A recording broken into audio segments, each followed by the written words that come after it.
Samoa Joe wrestled Darby Allin. And once again, I love Samoa Joe.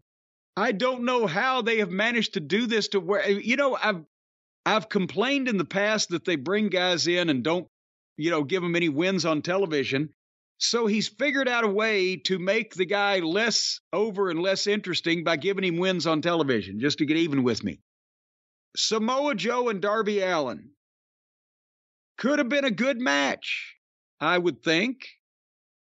But apparently not for either the way it was booked or not for this audience. They can't sit and watch a wrestling match, apparently, or can't be trusted to ahead of time. Or maybe Darby Allin just refuses to not do this shit. As Samoa Joe's got 2 belts now, the Ring of Honor TV title and the TNT title. So he's champion of a network that they're barely on now and champion of a company that barely exists. But okay, they'll have a good match. 30 seconds in, Darby Allin dives through the ropes head first and just completely misses Joe. And on purpose, it was a miss spot. And cannonballs himself all the way to the railing. That was 30 seconds in the match. Wasn't the finish. Wasn't even hardly the start. Joe pulls the pad up off the concrete while the referee's standing there and doing nothing about it and never tried to put it back. And then Joe gave Darby Allin a turnaround spinning power slam on the concrete floor. That's the break spot. A 300-pound Samoan power slammed this 150-pound emaciated skateboarder on a concrete floor for a break spot.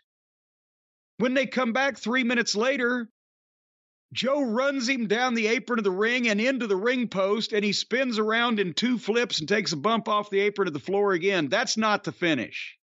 The doctor checks on him while the referee took about a full minute for a 10 count, but he beat the count.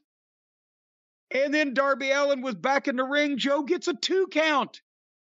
After he's power slammed him on the concrete, he's missed a dive and cannonballed the rail. He's been run head first into the fucking ring post and bounced off 15 feet.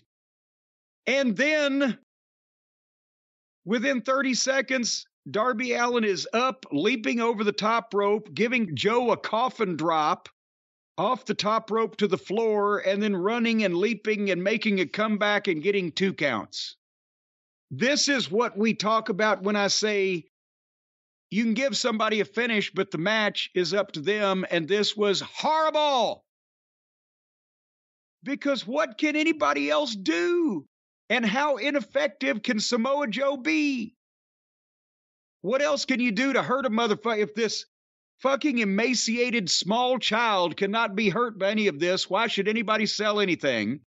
And if Samoa Joe, at twice his body weight and twice his experience level and twice everything, does all this shit, and guess what the finish was? After all that, Joe caught him coming off the top in another coffin drop and choked him out.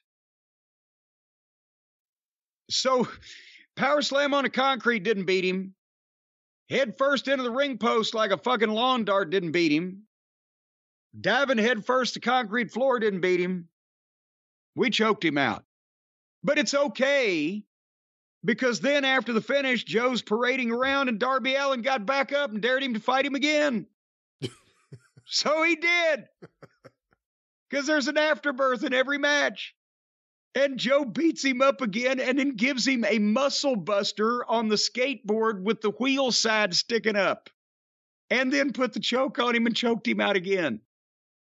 Now Darby Allin's a fucking complete just piece of shit. He got beat, got up, got smart, got beat again. Meanwhile, he's the strongest man in the fucking company, but he's still a piece of shit. Everybody suffered here. And then Wardlow came out and hit the ring, and Joe bailed out with no contact.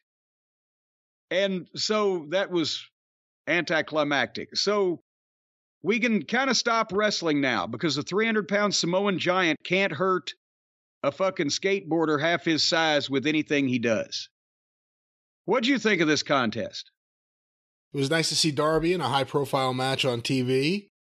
Joe looks like he's getting into better shape. That's nice to see. Hopefully that means he'll have an extended run. I feel guilty saying this. This is one of the problems being your friend. I enjoyed it. However, you brought up nothing but good points. You make me feel bad for enjoying it. Because the truth is, I did have the thought several times, that didn't finish him off. He had to kick out of that. There was no way to do this match so he didn't kick out now. To me, that's the thing. Once you start the kickouts, you start killing things, moves, the opponent, whatever it may be. You start killing things once you start kicking out of stuff. I enjoyed the physicality of it. Everything looked good. Yeah. It all looked good. There was no phony bullshit work like with a Brian Cage or fucking some of these other slugs. Everything looked good. As a matter of fact, that's the problem. It looked too good. How the fuck is this even possible? But I'll tell you this, but you brought up Wardlow. I have no interest in Wardlow right now. I do not want to see this guy. I hate to say that, but they've made it so I don't want to. Every feud he's been involved with has been terrible. Did I see him? His hair has turned gray? Oh, I did not notice. Or his hair looked lighter. It was jet black, right? Maybe it was the lights. I don't know. But that's what I was talking about earlier with not every match is supposed to be a great match. Some are supposed to enhance someone's image to lead them to a great and or money drawing match. And I don't know who got enhanced here, because if Darby looked like the strongest guy in the company after the first time he got beat, because it took all that to beat him, then he fucking gets up in Joe's face and gets beat again. Now he's just an idiot. I don't. He's like a babyface Jason Voorhees. You think he's dead, and then he just pops back up and you kill him again. And then he's gone until next week, and he comes back.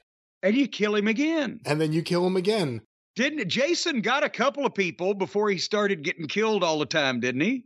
He did. Based on how Darby's been booked, and based on how popular Darby has seemingly always been, even though he doesn't have Sting right now, but he was popular before he had Sting, quite frankly.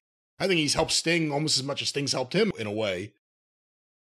Would it have hurt him for Joe to have beaten him in a third of the time with a lot of the same kind of physicality? Because of who Darby is, would it have hurt him at all?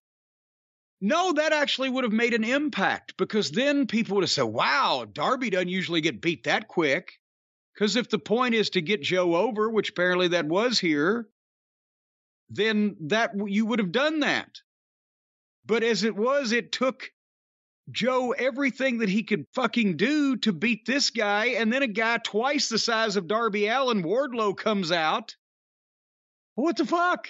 How is that built, that confrontation? Joe could barely whip Darby. Now this fucking giant beast.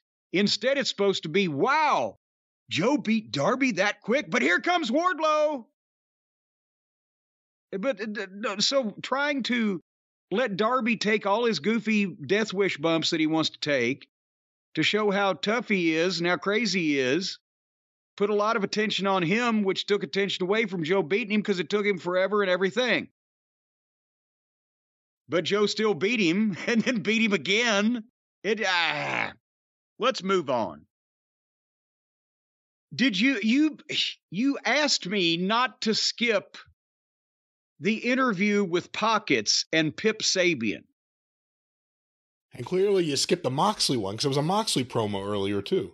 Oh, yeah, Moxley was in the back. Where is the same place he always is? It wasn't a bad promo. It was the one time I was going to say he did an all right promo, and it's the one that you skipped right past. But, yeah, I told you should watch this Orange Cassidy segment just because we're friends. But it wasn't even comedy. It was funny, but not on purpose. It was like local cable access. Exactly. It was boring. Nobody gave a shit. The people speaking didn't give a shit. It was apparently setting up something for Friday that nobody's going to watch. And it was involving people that look ridiculous. And it was following, this was the big thing too. It was following what was, at that point, one of the better shows in a long time. I'm not a big fan of Battle Royals. It was over relatively quickly. MJF and Starks was a Dynamite segment, no pun intended, and they gave it time. And then Samoa Joe and Darby, again, cars were crashing. Cars were crashing. A lot of people liked it. So it wasn't just me. A lot of people by that point were saying this has so far been a pretty good show. And then you get Orange Cassidy and Kip Sabian in a backstage confrontation that was terrible. Is there some... Let's face it, ladies and gentlemen, Pip Sabian has been getting paid by this company apparently for 3 years. To do what? For who? Why?